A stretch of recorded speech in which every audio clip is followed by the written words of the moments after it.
समाप्त हो जाए। कथा अब उसके लिए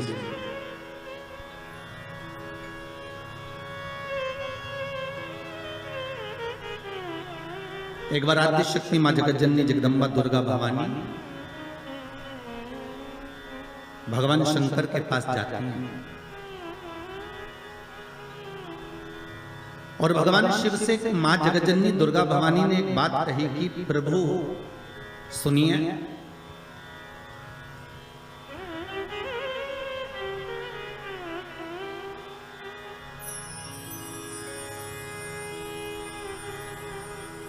मैं जहां जहां पर हूं, मां जगदम्बा कह रही है कि मैं जहां जहां पर हूं प्रभु आप वहां वहां पर हो ना। शंकर जी बोले बिल्कुल, जहां शक्ति है वहां शिव है, मैं वहां पर हूं।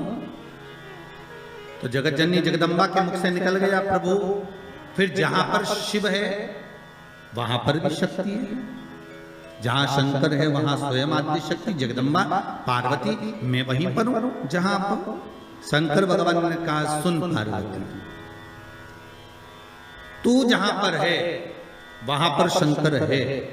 मैं विश्वास रखकर इस वचन को निश्चित कर देता हूं कि जहां पार्वती है वहां शंकर है, वहां शिव है। पर पार्वती मैं ये नहीं कह सकता कि जहां शंकर है वहां पार्वती है।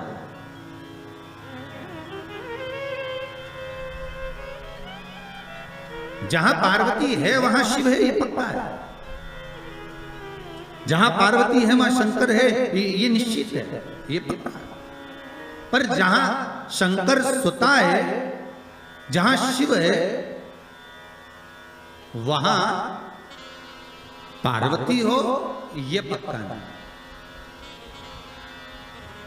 इसको मैं निश्चित नहीं कर सकता, इसको मैं पक्का नहीं कर सकता। पार्वती जी की आंखों से अश्रु बहने लगा। माता पार्वती के नयन अश्रु बह रहा है और माता पार्वती के जब नयन अश्रु बह रहे हैं तो भगवान शिव ने पूछा क्या बात है पार्वती, हुआ क्या, आपकी आंखों में आंसू कैसे आ गए?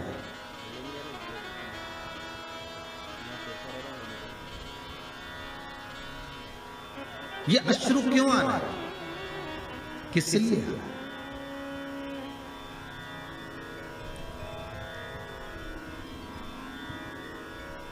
आज हमारे यजमान कह रहे थे कि गुरुजी जरा हमारी धर्म पत्नी को समझाना, थोड़ा सा क्रोध कम करो। तो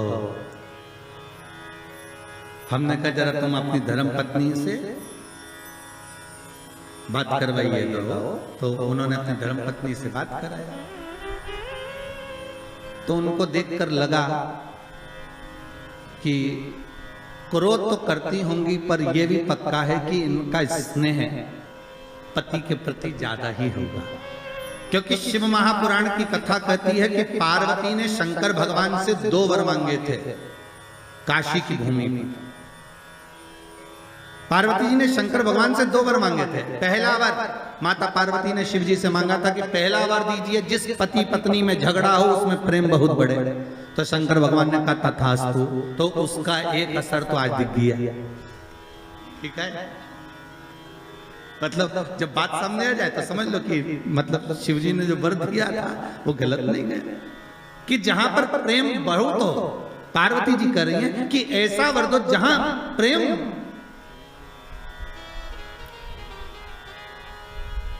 जहां झगड़ा होगा वहां प्रेम जरूर होगा, तो वहां प्रेम बना हुआ है, वहां इसने बना हुआ है। और दूसरा वर माता पार्वती ने मांगा था कि काशी में जो मरेगा, काशी में जिसके प्राण छूटेंगे उसको गुरु मंत्र आपको देना पड़ेगा। इसलिए भारत की भूमि के सबसे ज्यादा मुर्दे, भारत की भूमि के सबसे ज्यादा शव अगर कहीं जलते हैं तो वो काशी में जलते हैं, क्योंकि शंकर भगवान ने पार्वती को यह वर प्रदान किया था। अगर आप कह रही हो तो ठीक है, कि काशी में जो मरेगा उसको गुरु मंत्र में दूंगा। पर पार्वती जी के मन में आया कि आपने तो कह दिया कि काशी में जो मरेगा गुरु मंत्र आप दोगे, पर प्रूफ क्या रहेगा, सबूत कि आपने गुरु मंत्र दिया, ये सबूत कहां से आया, ये सबूत का भान कहां से रहेगा। तब भगवान शिव ने कहा क्या चाहती हो आप बताओ। तो पार्वती जी बोली आप हमको वर दीजिए कि काशी में जो मरेगा ना उसके सीधे कान में गुरु मंत्र आपको देना पड़ेगा। शंकर भगवान के हम तो उलझ गए, वर दे के। कभी कभी अगर पति बोल दे पत्नी को तो क्यों चिंता करती है, मैं बैठा तो हूं, अरे एक अंगूठी क्या मैं तुझे 10 अंगूठी दिला दूंगा। तो पत्नी हमेशा याद करके वही बोलती है, करवा चौथ का चांद बाद में देखती है, बोले अंगूठी की बोलती है। क्यों जी वो आपने बोला था तो वो कहा है। अब पार्वती मैया तो मौन। शिव जी ने पूछा पार्वती तू चुप क्यों गई। पार्वती जी बोली मेरा दूसरा वर कि काशी में जो मरेगा उसको गुरु मंत्र आपको देना पड़ेगा। तो वो गुरु मंत्र कब दोगे। शंकर भगवान ने कहा ऐसा कोई होता है कि संसारिक मनुष्य को, मानव को, ये मनुष्य को और गुरु मंत्र में, इस संसार के मानव को गुरु मंत्र में प्रदान करो, ये हो सकता है क्या। नहीं नहीं नहीं, मंत्र तो आपको देना ही पड़ेगा, मंत्र तो आपको देना ही, ठीक है। पर पार्वती संसार के लोगों को अगर मैं गुरु मंत्र दूंगा तो उसमें श्रेष्ठता रहेगी क्या। पार्वती जी बोली क्यों नहीं रहेगी, आप तो मंत्र दीजिए बस। भगवान शिव ने वचन दे दिया ठीक है अब तू बता, मैं गुरु मंत्र देने को तैयार हूं, मैं गुरु मंत्र दे देता हूं। क्या करना है। पार्वती जी ने कहा आप एक काम करना, मरने वाले के सीधे कान में गुरु मंत्र दे देना और सीधे कान में गुरु मंत्र देकर और उस कान को बस मोड़ देना। आप मंत्र देना और कान को मोड़ देना, मैं समझ जाऊंगी कि आपने मंत्र दे दिया। शिव जी ने कहा वचन दे दिया ठीक है। तो इसलिए आज भी नियम है महाराज, दुनिया के लोगों का आज भी भाव ये वर्णन करता है कि काशी में मरने वाले का सीधा कान अपने आप टेढ़ा हो जाता है। आज भी लोग भाव में कह देते कि काशी अभिमुक्त नगरी, काशी मोक्ष नगरी है। और कितने किस्मत वाले हो भाई आप लोग, हो पंडितारा वालों। आपके यहाँ से तो काशी लगभग कितना होगा, 130 किलोमीटर के लगभग होना चाहिए, 130 किलोमीटर। कितने भाग्यशाली हो। शास्त्र कहता है काशी काशी काशी काशी 5 बार बोल ले जीव तो ही गंगा मैया का दर्शन हो जाता है? अभिमुक्तता प्राप्त हो जाती है, सहज थोड़ी ना काशी। तो पार्वती जी की आंख में आज अश्रु देखे। जब पार्वती जी की आंख में अश्रु देखे तो शिव जी ने पूछा बात क्या है, तुम बोलो आज पार्वती क्या हो क्या गया। पार्वती जी बोली बस बात इतनी सी है कि आप बोल रहे हो, मैंने कहा कि जहां मैं हूं वहां शंकर है, तो बिल्कुल पक्का, पर आप कह रहे हो जहां शंकर है वहां पार्वती नहीं है।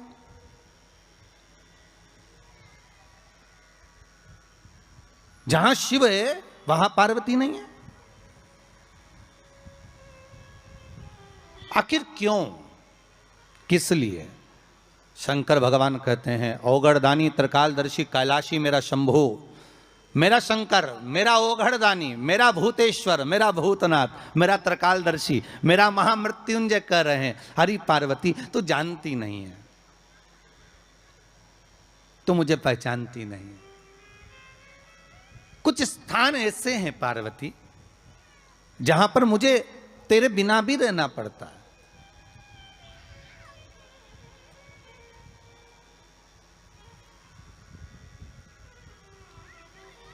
पार्वती जी ने हाथ जोड़कर निवेदन करा, प्रभु कोई एक स्थान ऐसा बता दो जहां शंकर हो और शंकर के साथ आद्य शक्ति पार्वती भी हो। जैसे आप कह रहे हो कि जहां पार्वती रहेगी वहां शिव रहेगा, पर जहां शिव है वहां पार्वती हो, तो कुछ एक स्थान ऐसा बताओ, वो स्थान हमको दे दीजिए। शंकर भगवान ने कहा वो स्थान है कुंभ, कलश। कौन सा स्थान, जम के बोलिए, कलश। कलश देखा है आप लोगों ने? कुंभ कलश।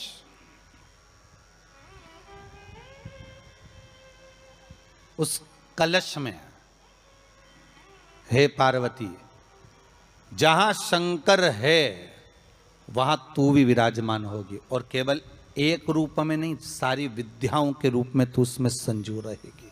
केवल एक कलश। आज नया संवत्सर है, नूतन वर्ष है। पूरे भारत की भूमि पर और मेरे भारत के जो मानव है जहाँ जहाँ निवास कर रहे हैं, विदेश में भी, पूरी भारत की भूमि पर आज के दिन लोग देवी जी की स्थापना करते हैं। तो क्या स्थापना में क्या रखते हैं? कलश रखते हैं ना। तो कलश किस लिए रखा जाता है? कलश का क्रम क्या है? अपन ने अभी तक कथाओं में बहुत सुना शिव महापुराण में कि दिए का महत्व क्या है। अपन ने सुना दही का महत्व क्या है, जल का महत्व क्या है। पूरी शिव महापुराण में अपने अलग अलग महत्व को जाना है। पर यह नवरात्रे में जो शिव महापुराण की कथा शुरू हो रही है, नवरात्रे में जो शिव महापुराण की कथा को हम श्रवण करने के लिए बैठे हैं, इसमें हमारा एक संशय और मिटना चाहिए कि भारत की भूमि पर जब मां आद्य शक्ति की स्थापना होती है, मां जगतजननी को जब विराजमान किया जाता है, या चैत्र नवरात्रे में, शरदीय नवरात्रे में, आषाढ़ी नवरात्रे में, आदिकादिक पौष नवरात्रे में हम शंकर की, हम जगतजननी जगदम्बा की जब स्थापना करते हैं, या हम नूतन घर का प्रवेश करते हैं, या गणेश जी की स्थापना करते हैं, या कोई दुकान को प्रवेश करते हैं, या कोई शुभ कार्य करने के लिए अग्रण्य होते हैं, तो हम कलश की स्थापना क्यों करते हैं? आज शिव महापुराण में शुरुआत में अपन शिव और पार्वती की यही संवाद को लेकर चलते हैं।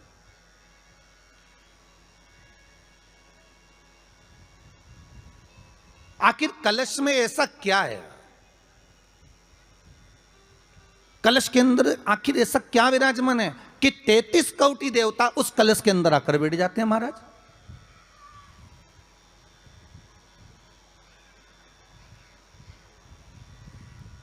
आप कोई यज्ञ करने जा रहे हो, आप कोई पोथी पुराण करने जा रहे हो, आप कोई अच्छा कार्य करने जा रहे हो, तो ब्राह्मण देवता कह देते कलश की स्थापना होगी, कलश की शोभा यात्रा निकलेगी, कलश यात्रा निकलेगी, कलश विराजमान होगा।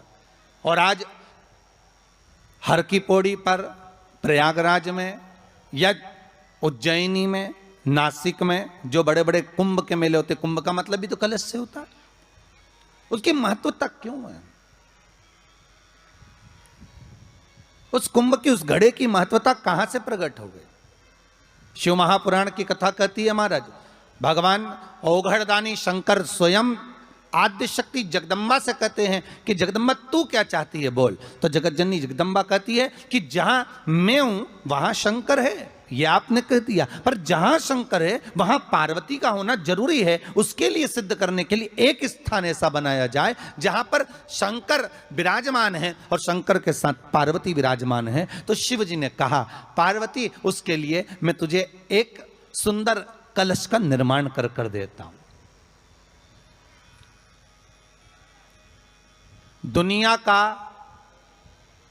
रचनाकार, दुनिया की रचना करने वाले महाराज, संपूर्ण ब्रह्मांड की रचना करने वाले, जिनको भगवान शिव ने स्वयं ब्रह्मदेव से कहा है कि ब्रह्मा जी तुम सृष्टि खंड को आगे बढ़ाइए, सृष्टि की रचना करिए। और आज ही के दिन, यही चैत्रीय प्रतिपदा के दिन,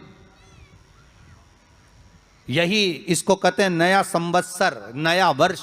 हिंदू धर्म में क्यों कहा जाता है? आज ही के दिन ब्रह्मा जी ने महाराज सृष्टि की रचना करना प्रारंभ करा था। आज ही के दिन भगवान शिव और ब्रह्मा का संवाद हुआ था। सीधे भगवान शंकर ब्रह्मदेव के पास जाकर बोले थे, हे ब्रह्मदेव आप सृष्टि की रचना करिए। तो ब्रह्मा जी ने पूछा था, सारे नक्षत्र आपने बनाए, सारे दिन आपने बनाए, सारी घड़ियां आपने बनाई, सारा पल आपने बनाया, मनुष्य की श्वास गिनती, काउंटिंग, अर्थात मनुष्य के शरीर की रोमावली, ये सब आपने निश्चित करी है।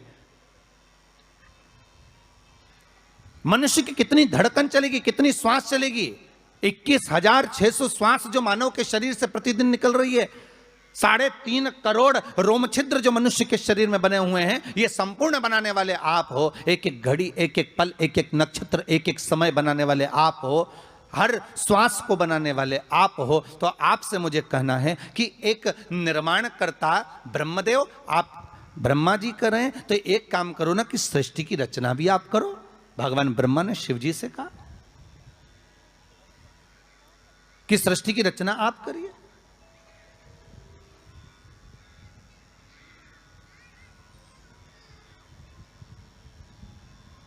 महाराज भगवान ओघड़दानी त्रिकालदर्शी शंभु कहते हैं, मेरा कैलाशी मेरा शिव कहता है, नहीं नहीं नहीं, नहीं। ब्रह्मदेव, सृष्टि की रचना करने को तो हम कर दें, मना नहीं है, पर भगवान विष्णु की नाभि से आप प्रकट हुए हो। भगवान शेषनाग की सैया पर शयन कर रहे हैं, और भगवान जब शेषनाग की सैया पर शयन कर रहे हैं, उस शेषनाग की सैया से सोते हुए भगवान ने अपने नाभि कोश से आपको प्रकट करा है कमल के पुष्प के ऊपर। और आप भगवान की अंतः नाभि में, ब्रह्मदेव ना जाने हजारों वर्ष तक आप नाभि में प्रवेश करते गए, हजारों वर्ष तक आप नाभि के अंदर जाकर साधना करते रहे, और साधना करने के बाद भी आपको यह पता ना चल पाया कि आपका प्रागट्य बिंदु क्या रहा। ब्रह्मदेव, सृष्टि की रचना आप करिए।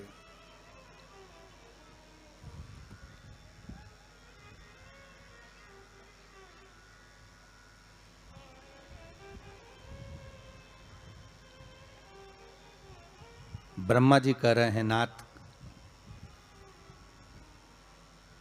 इस सारे ब्रह्मांड को रचना करना है, कर दूंगा, मना नहीं है, पर रचना करता भगवान ब्रह्मा जी कहते हैं कि मैं संसार को एकाग्रित करूं, उससे पहले 33 कोटि देवताओं को मुझे एकाग्रित करना है, और सारे 33 कोटि देवता एक जगह पर आकर विराजमान हो जाएं, ऐसी कोई व्यवस्था करना है। शंकर भगवान ने कहा, बनाओ ब्रह्मदेव, तुम निर्माण करो। ब्रह्मा, शास्त्र कहता है कि भगवान शिव स्वतः, शंकर तो शंकर है, भगवान शंकर ने एक मट्टी का सुंदर सा भाग ढेला एकत्रित करा, उस ढेले से भगवान ने एक सुंदर कुंभ का निर्माण करा, एक सुंदर कलश का निर्माण करा।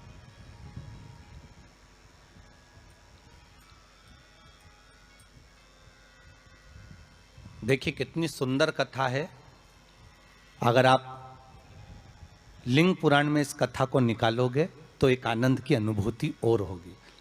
अगर किसी के मन में संशय हो कि यह कथा कहाँ से ली गई है, तो लिंग पुराण में से आप इसको निकालिए। उसमें वर्णन किया गया कि सफेद मट्टी का शिवलिंग, लाल मट्टी का शिवलिंग, पीली मट्टी का शिवलिंग, काली मट्टी का शिवलिंग, उस शिवलिंग के निर्माण के पहले जब भगवान का पूजन करने के लिए पात्र की जरूरत पड़ी, तो उस पात्र का निर्माण किसने करवाया था?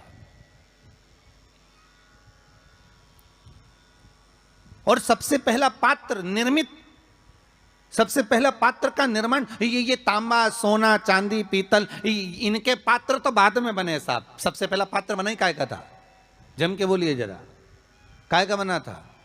सबसे पहला पात्र था ये मिट्टी का।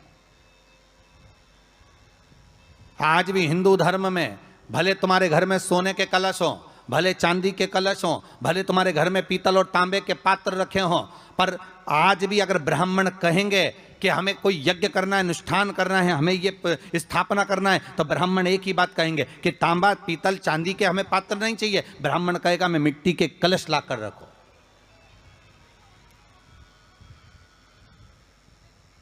हमें मिट्टी के कलश चाहिए। और कितना बड़ा प्रमाण है जी, शास्त्र का प्रमाण देखिए कितना बड़ा है। आप किसी दूसरे घर में जा रहे हो, आप अपना घर छोड़कर और दूसरे मकान में जा रहे हो, और आपको लगा कि मैं इस घर में अब 15-20 दिन नहीं आऊंगा, 1 महीना नहीं आऊंगा, तो शिव महापुराण की कथा कितना सुंदर कहती है कि अगर आप जा रहे हो और आपको ऐसा भय लगता है कि इस मकान में कोई दूसरी प्रवेश ना करे, कोई दूसरा जीव ना आ जाए, इस मकान में कोई अंतरात्मा ना आए, इस मकान पर कोई टोना ना करे, इस मकान में कोई टोटका ना करे, इस मकान में कोई जादू ना करे, तो उसके लिए शिव महापुराण की लिंग पुराण वर्णन करती है कि मात्र एक मट्टी का कलश, उस मट्टी के कलश में एक महाराज थोड़ा सा धान भरकर उसमें एक सिक्का, 1 रुपया उसके अंदर डालकर और एक बेलपत्र उसके अंदर डालकर उसको उसके एक दिए से या प्लेट से या नरियल से उसको रखकर एक स्थान में ईशान के अंतर्गत उसको रखकर चले जाइए। उस मकान में ना तो कोई भीतर प्रवेश कर सकता है, उस मकान में ना कोई टोना कर सकता है, उस मकान में ना कोई टोटका कर सकता है, उस मकान में ना किसी की नजर लगती है। और वो पात्र कोई दूसरा नहीं होना, वो पात्र होना चाहिए मट्टी का कलश। मट्टी के कलश की बड़ी महत्वता है हमारा। अब तो थोड़ा सा महाराज हो गया कि लोग हम मट्टी का कलश अगर तुम दोगे भी तो ब्राह्मण क्या काम में लेगा, तो ब्राह्मण जन कह देते हैं थोड़ा तांबे के 4 कलश लेकर आइए हो, तुम जरा स्टील के 5 कलश लेकर आइए, आप तुम तांबे के या ये बर्तन लेकर आइए। पहले इसका प्रमाण नहीं था, पहले प्रमाण था केवल मट्टी का कलश। स्थापना जो थी वो मट्टी का कलश, विराजमानता थी मट्टी का कलश,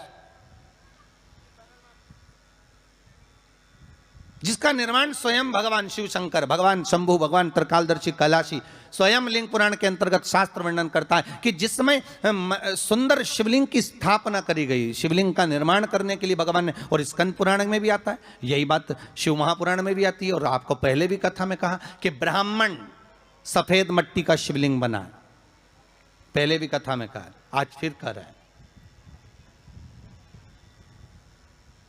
क्षत्रिय लाल मट्टी का शिवलिंग बना है, वैश्य पीली मट्टी का शिवलिंग बना है, शूद्र काली मिट्टी का शिवलिंग का निर्माण।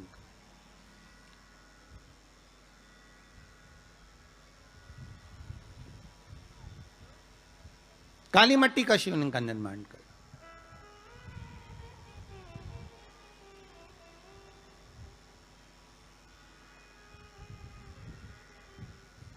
एक बहुत अच्छी बात कहें, अगर आप लोगों को अच्छा लगे तो अपनी जिंदगी में उतारना, ना अच्छा लगे तो उसको छोड़ देना, ठीक है। जितने लोग भी कथा सुन रहे हो बहुत ध्यान देना,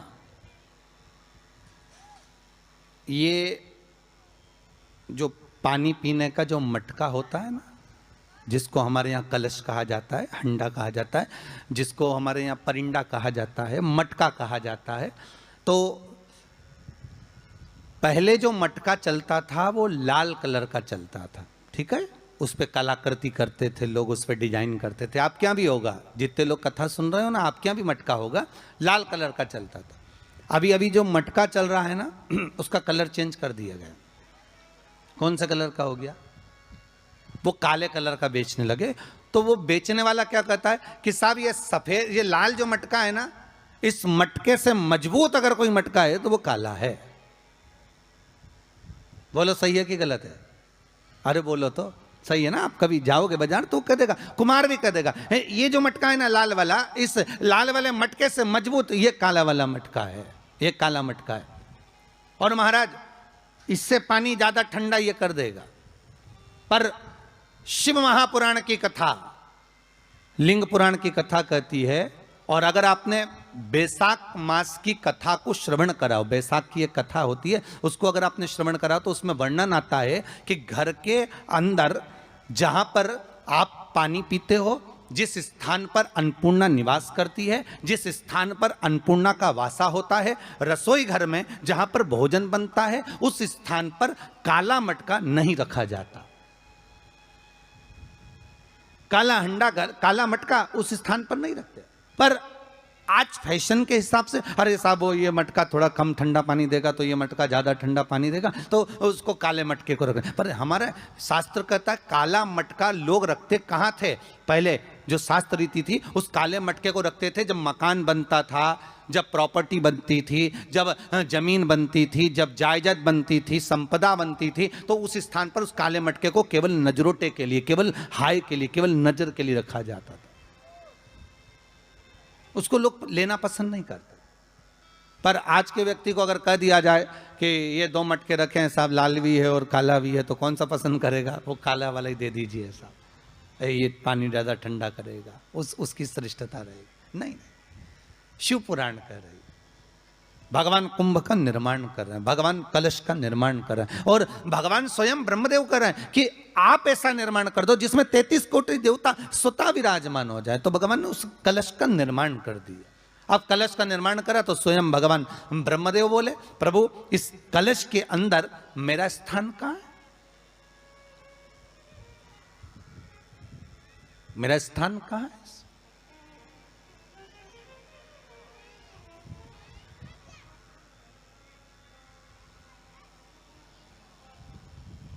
बहुत ध्यान देना महाराज, कलश का जो मुख होता है उस मुख पर भगवान विष्णु का स्थान होता है।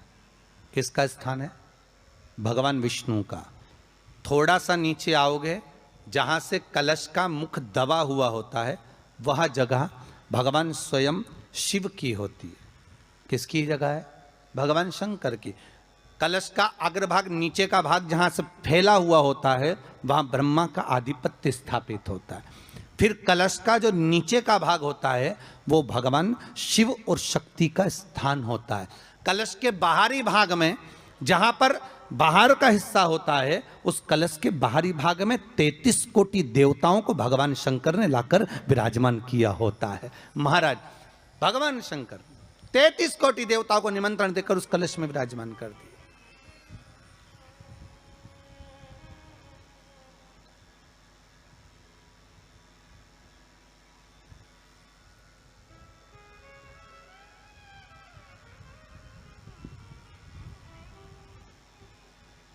कितना सुंदर लिखा है देवी भागवत के अंदर कि जहां कलश की स्थापना होती है उस जगह पर किसी देवताओं को बुलाने की जरूरत नहीं होती।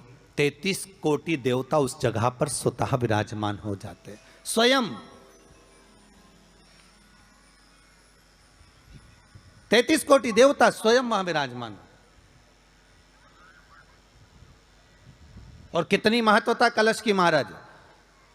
आप लोगों से भी निवेदन है, क्षेत्रीय प्रतिपदा है आज, जिनके घर में ज्यादा रोग हो, बीमारी हो, ज्यादा तकलीफें आ रही हो, कष्ट बढ़ रहा हो, बीमारियां बढ़ रही हो, या भय लग रहा हो, डर लग रहा हो, हृदय चित्त में कहीं ना कहीं आपको भय का भान हो रहा हो, तो एक लोटा पानी एक कलश में जल भर कर रख लीजिए और रात भर उसको रखे रहने दो। नवरात्र चल रहा है, उस कलश को रात भर रखकर सुबह सुबह उस कलश में एक बेलपत्र डालकर उस जल को नीम के पेड़ के नीचे, जहां चैत्री नवरात्रि में नीम के पेड़ के नीचे सारी विद्याएं, आद्य शक्तियां, सारी देवी उस नीम के पेड़ के नीचे विराजमान रहती हैं। उस कलश में एक बेलपत्र डालकर रात भर रखकर उस जल को पूरे घर में घुमाकर उस नीम के पेड़ के नीचे समर्पित कर दीजिए महाराज। घर में भय लगना बंद हो जाएगा, कोई बड़ी बीमारी आपको घेरेगी नहीं और उस बीमारी से, उस रोग से आप मुक्त रहेंगे। उस बीमारी से, उस रोग से आप मुक्त पाएंगे, वो बीमारी आपको घेर नहीं पाएगी। कलश का इस भगवान निर्मित कर दिया। ये कलश मेरा प्रतिबिंब है। अब कलश मेरा प्रतिबिंब है ये तो कहा, पर भगवान शिव के पास में आकर स्वयं कामदेव की धर्म पत्नी रति रो पड़ी। आंखों से आंसू बह रहा है। कामदेव की धर्मपत्नी रति रो रही है। शिवजी अपनी साधना में लीन थे। भगवान शंकर नेत्र बंद करके शिव आनंद में विराजमान थे।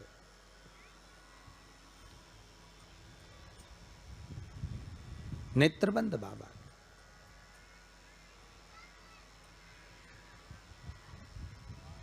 थारी धुन लागी भोला, थारी धुन लागी, हर हर भोला शंभू तमारी धुन लागी, हर हर भोला शंभू भाव से, हर हर भोला शंभू तुम्हारी धुन लागी, हर हर भोला शंभू पार्वती का प्यारा तुम्हारी धुन लागी, पार्वती का प्यारा तुम्हारी धुन लागी। ओ पार्वती का प्यारा तुम्हारी धुन लागी, पार्वती का प्यारा तुम्हारी धुन लागी। ओ हर हर भोला शंभो तुम्हारी धुन लागी, हर हर भोला शंभो। ओ हर हर भोला शंभो तुम्हारी धुन लागी, हर हर भोला शंभो तुम्हारी धुन लागी। सब गाइए।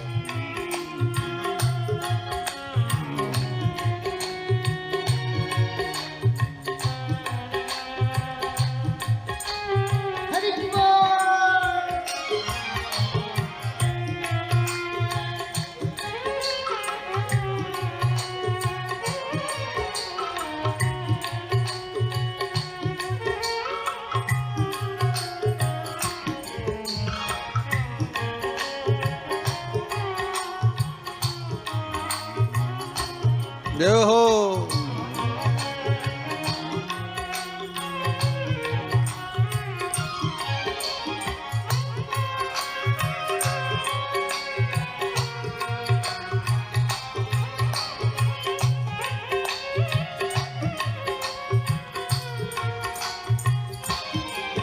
ओ सिर पे गंगाधारी तुम्हारी धुन लागी, सिर पे गंगाधारी तुम्हारी धुन लागी। ओ सिर पे गंगाधारी तुम्हारी धुन लागी, सिर पे गंगाधारी तुम्हारी धुन लागी। ओ पार्वती का प्यारा तुम्हारी धुन लागी, पार्वती का प्यारा तुम्हारी धुन लागी। ओ पार्वती का प्यारा तुम्हारी धुन लागी, पार्वती का प्यारा तुम्हारी धुन लागी। ओहो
माँ गौरा जी का प्यारा तुम्हारी धुन लागी, माँ गौरा जी का प्यारा तुम्हारी धुन लागी। ओ माँ गौरा जी का प्यारा तुम्हारी धुन लागी, माँ गौरा जी का प्यारा तुम्हारी धुन लागी। ओ हर हर भोला शंभो तुम्हारी धुन लागी, हर हर भोला शंभो तुम्हारी धुन लागी। ओ हर हर भोला शंभो तुम्हारी धुन लागी, हर हर भोला शंभो तुम्हारी धुन लागी हो।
ओगड़दानी त्रिकालदर्शी कैलाशी शंभु के पास में उस समय पर कामदेव की धर्म पत्नी रति भी आ, जिसके नयनों में जल भरा हुआ। शिवजी ने पूछा, बोलो रति, आप और यहां जब आपका पति जलकर भस्म हुआ तो हमने वर दिया था आपके पति को कि ये भगवान कृष्ण का पुत्र बनकर मिलेगा आपको, फिर क्यों आप यहां पर आई हो? क्या हो गया ऐसा? क्या चाहती हो आप? फिर आने का कारण क्या है आपका? किस लिए पधारी हो आप? महाराज, मेरा पति जो जलकर भस्म हुआ था, उसके भस्म होने पर मेरे ऊपर भी केस लगाया। तो भाई केस तुम्हारे ऊपर किसने लगा दिया? ऐसा क्या हो गया कि तुम यहाँ मेरे पास में आई? प्रभु, बात इतनी सी है कि मेरा पति जब आपके नेत्रों की ज्वाला द्वारा जलकर भस्म हो रहा था, उस समय पर वो आम के पेड़ पर बैठा हुआ था।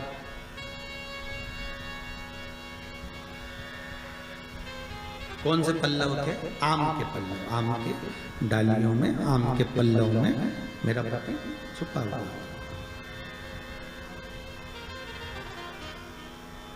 तो फिर क्या चाहती हूँ? भगवान से माँ रति कह रही हैं, दिक्कत केवल इतनी सी है कि मेरा पति जलकर भस्म हुआ, वो आपने वर दे दिया कि वो कृष्ण के पुत्र बनकर हमें मिल जाएंगे। वो हम मान रहे हैं, सब जानते हैं हम, ठीक है। पर दिक्कत इतनी सी है कि जिस आम के पेड़ पर मेरा पति बैठा हुआ था, उसके चक्कर में वो आम का पेड़ भी जला। तो वो आम का पेड़ जो जला, उसने मुझसे कहा है कि पति का तो उद्धार हो गया, पर हमारा उद्धार कैसे? अब देखिए, कई लोग कहते हैं प्रश्न करने वाले पीछे नहीं हटते महाराज, बहुत प्रश्न करते हैं और प्रश्न कर कर पूछते हैं, गुरुजी ये कलश के ऊपर आम के पत्ते क्यों लगते हैं? उसका उत्तर है, ध्यान दीजिए। प्रश्न बहुत है तो उसके उत्तर भी बहुत है, बस उसको समझने वाला चाहिए।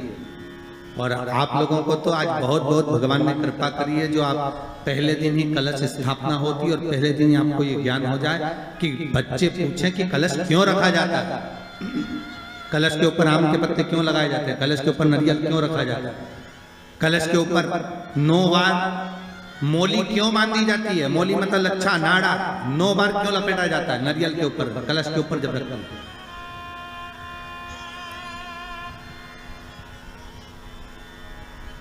कलश के ऊपर जब जब श्रीफल रखाता है, नारियल रखाता है, तो उस पर 5 बार 7 बार मोली नहीं लपेटी जाएगी, तो 9 ही बार लपेटी जाएगी। 5 या 7 बार लपेटते हैं तो कहते हैं कि लक्ष्मी की छिन्नता होती है, और वो 9 बार लपेटी जाती है तो भरपूर लक्ष्मी का भंडार भरती है। क्यों क्यों कहते हैं उसे?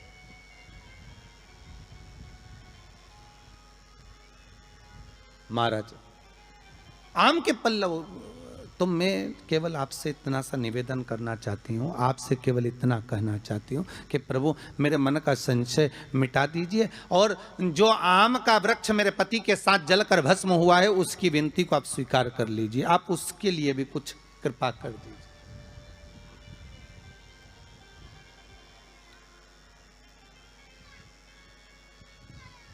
इसी को कृपा कहते हैं, इसी को करुणा कहते हैं, इसी को दया कहते हैं।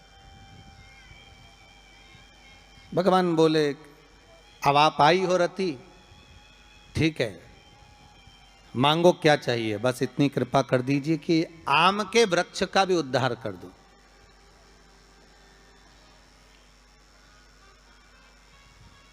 शिव जी ने कहा हम वर प्रदान करते हैं रति,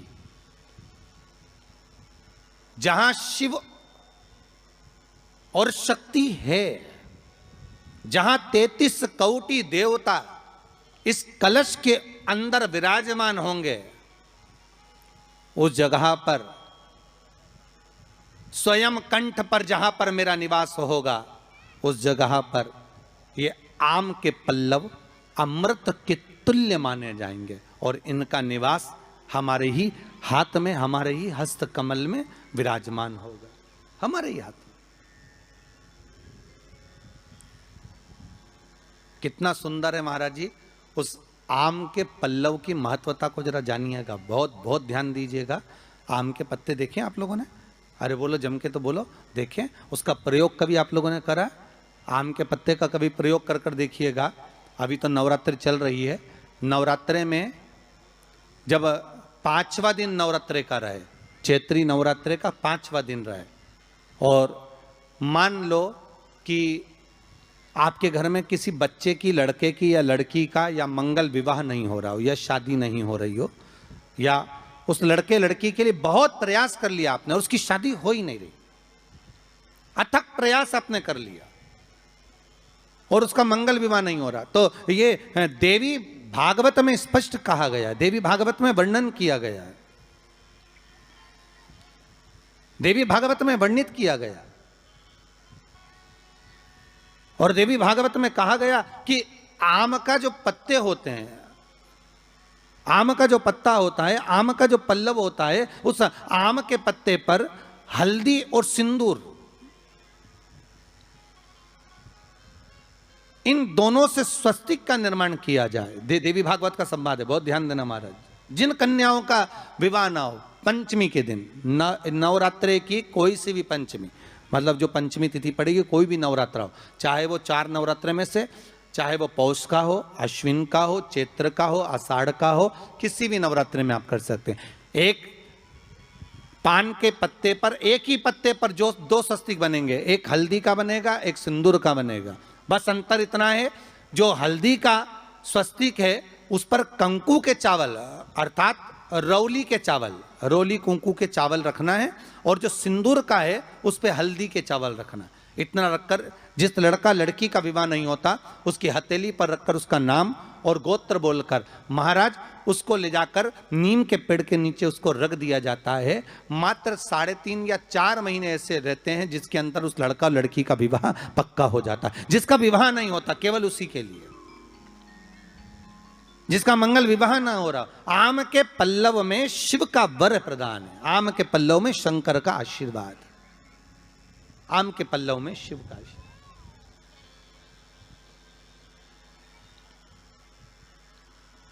भगवान भूत भावन भूतेश्वर मेरे शिव, मेरे करुणा सागर, मेरे शंकर, मेरे त्रिकालदर्शी, मेरे कैलाशी, मेरे भोलेनाथ स्वतः कह रहे हैं, हरिरति तुम रोती क्यों है, तुम्हारे रोने का कारण क्या है? प्रभु मेरे पति के साथ ये आम का पेड़ भी जलकर भस्म हुआ। आम का पेड़। भागवत जी किस किसने सुनी है? हाथ उठाओ जरा, जिन जिन ने भागवत जी सुनी है। आप लोगों ने सुनी है भागवत? रखिए हाथ। अगर आप लोगों ने भागवत सुनी होगी तो उसमें वर्णन आता है, तक्षक नाग डसने के लिए जब जा रहा था तब ब्राह्मण देवता जो जहर उतारना जानते थे उनको लेकर राजा परीक्षित के पुत्रों ने अपने दूतों को भेजा था लाने के लिए कि एक ब्राह्मण ऐसे हैं कि वो तक्षक नाग का जहर उतार सकते हैं, वो तक्षक नाग के जहर को समाप्त कर सकते हैं, तो आप उनको लेकर आओ। और वो तक्षक नाग का जहर उतारने वाले उस ब्राह्मण को लेकर जा रहे थे, तो सर्प ने विचार करा, तक्षक नाग ने कि बताओ ये तो गजब का काम कर रहा, अगर ये ब्राह्मण पहुंच गया तो ये ब्राह्मण तो सर्प का जहर उतार देगा। तो सांप तक्षक नाग को ये चिंता लग गई कि मेरे को ही डसना है और मेरे ही जहर ये उतार देगा, और डसने भी एक ही बार है और मरना चाहिए परीक्षित। परीक्षित को श्राप लगा है, अब करूं तो करूं क्या? तो सर्प ने विचार करा कि मैं एक रूप रख कर जाता हूं और इस ब्राह्मण की परीक्षा लेता हूं।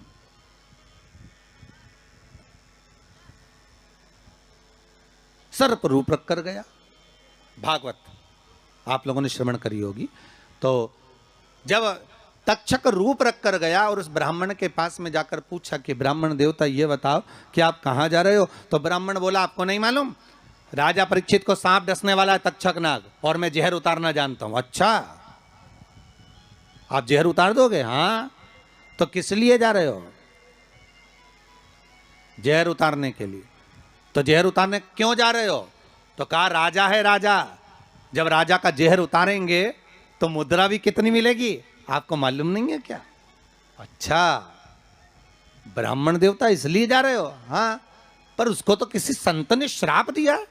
अरे तो श्राप संत ने दिया है, हम ब्राह्मण हैं, हमारा कर्म है किसी को बचाना, तो हम तो बचाएंगे। अच्छा, आप में इतनी सामर्थ्यता है कि आप तक्षक नाग का जहर उतार दो? अरे तक्षक नाग आकर अगर मेरे सामने खड़ा हो जाए और किसी को डस ले तो यह पक्का है कि मैं जहर उतार सकता हूं। अच्छा, तो इतने में तक्षक नाग सामने बिल्कुल प्रकट हो गया और तक्षक नाग प्रकट होकर बोला, बता ब्राह्मण किसको डसूं मैं? ब्राह्मण ने कह दिया तुम्हारी मर्जी पड़े, उसको डसो। सामने एक पेड़ था, उस पेड़ को ब्राह्मण ने, उस तक्षक नाग ने डस लिया। अब तक्षक नाग ने उस पेड़ को डसा और डसने के बाद में वो पेड़ पूरा जल गया, पूरा जल गया।